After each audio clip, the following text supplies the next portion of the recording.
নির্মাতা মাহদী হাসান পরিচালিত এবং গুণী অভিনেতা মোস্তফা মনোয়ার অভিনীত স্যান্ড সিটি এবার কার্লো ভিভারি ইন্টারন্যাশনাল ফিল্ম ফেস্টিভ্যাল এ অফিসিয়াল সিলেকশন হয়েছে। সামাজিক যোগাযোগ মাধ্যমে এক পোস্ট দিয়ে তাদের টিমকে অভিনন্দন জানিয়েছেন অভিনেত্রী মেহজাবিন চৌধুরী। তিনি পোস্ট করে লিখেছেন, বাংলাদেশি সিনেমা যখন আন্তর্জাতিক পর্যায়ে স্বীকৃতি পায় এবং বিশ্বমানের চলচ্চিত্রের সঙ্গে প্রতিযোগিতা করে তখন সত্যি এক অন্যরকম ভালো লাগা কাজ করে। আমাদের মেধাবী নির্মাতা মাহদী হাসান পরিচালিত এবং গুণী অভিনেতা মোস্তফা মনোয়ার অভিনীত স্যান্ড সিটি এবার কার্লো ভিভারি ইন্টারন্যাশনাল ফিল্ম ফেস্টিভ্যাল এ অফিসিয়াল সিলেকশন হয়েছে।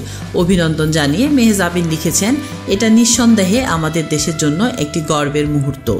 স্যান্ড সিটি টিমকে জানাই আন্তরিক অভিনন্দন। আশা করি আমাদের গণমাধ্যম এই অর্জন এবং এর সঙ্গে জড়িত মানুষদের যথাযথ কভারেজ দেবে। আমাদের গল্প এখন বিশ্বজুড়ে শোনা যাচ্ছে উল্লেখ করে তিনি বলেন, বাংলাদেশের মানুষকে জানানো খুবই গুরুত্বপূর্ণ যে আমাদের সিনেমা এখন বেড়ে উঠছে, সীমা ছাড়িয়ে আন্তর্জাতিক অঙ্গনে নিজেদের অবস্থান তৈরি করছে। আমাদের গল্প এখন বিশ্বজুড়ে শোনা যাচ্ছে। তাসলিমা আক্তার শিমু, SBS বাংলা।